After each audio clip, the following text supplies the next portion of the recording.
information is being uncovered into the deadly and tragic plane crash over the Potomac that took the lives of 67 people in late January.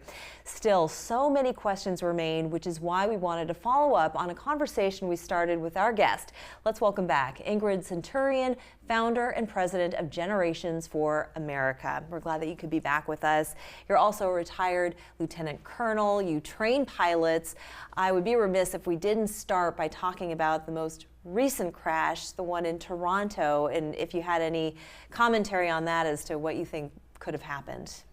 I think what could have happened was that the aircraft had a hard landing and the wing went down, the wing broke off, and the fuel came out, and then they flipped over. Yeah. And so thank God, because of that, everyone was still alive. Then to burst up into flames. Yes, yes, indeed. Thank God for that, and indeed there are some injuries, but I think this has now put people on pause, a lot of people who would otherwise get into an airplane.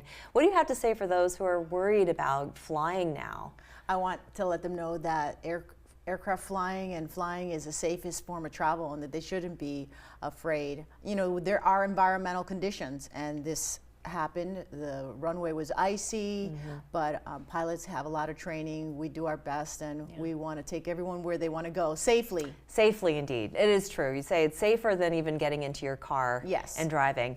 Let's talk about the most updated information that we're now hearing about as it pertains to the Potomac accident, which includes the message that may not have reached the Black Hawk pilots.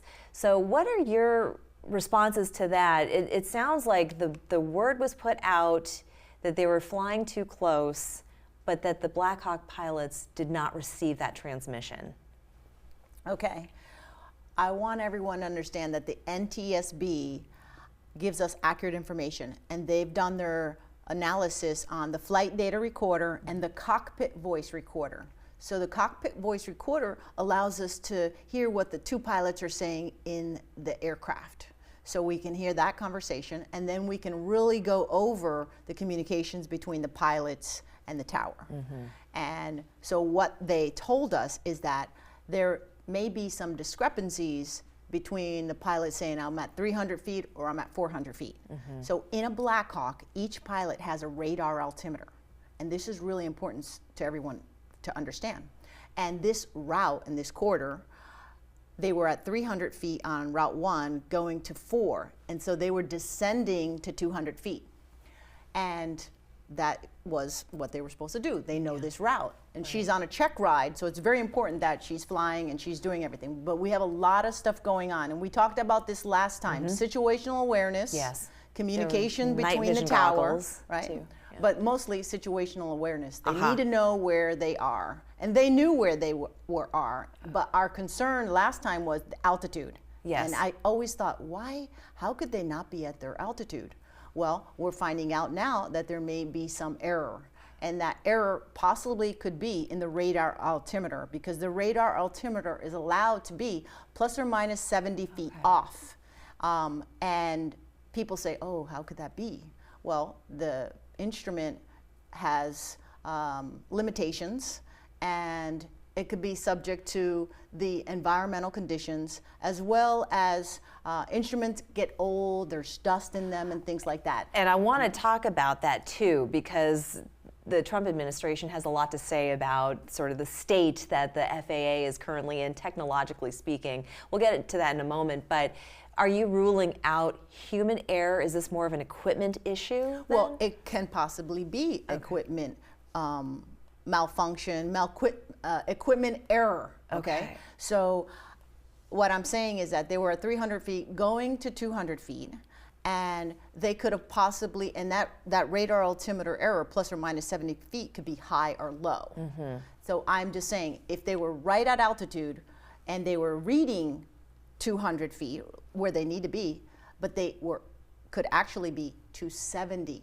And actually they said they were exactly at 278 feet. So that could be where that came from. That could be exactly where that came from. But we don't know. We don't know. I'm just telling you error. So we have to understand that there are equipment failures. There are errors and latency in pieces of equipment. That's the first thing on the radar altimeter. So each pilot has their own, and we talked about this. They were under night vision goggles, they're looking inside, they're flying this route, their heads down, and the instructor pilot, who is ultimately responsible for that aircraft, he said, I have the CRJ in sight. Didn't but was say it where. which right, one? Exactly, right? it was just CRJ. Now that last transmission now, they And said and CRJ is commercial jet? Is that what we're talking about? the commercial regional jet. The commercial regional, that's a CRJ. Everybody's Okay. been calling it the CRJ. Okay, we're going to take a break right here, but when we come back, I want to get into that just a little bit more because it does sound like situational awareness had an Yes. impact on it as well. We're going to understand that coming up after the break. We'll be right back.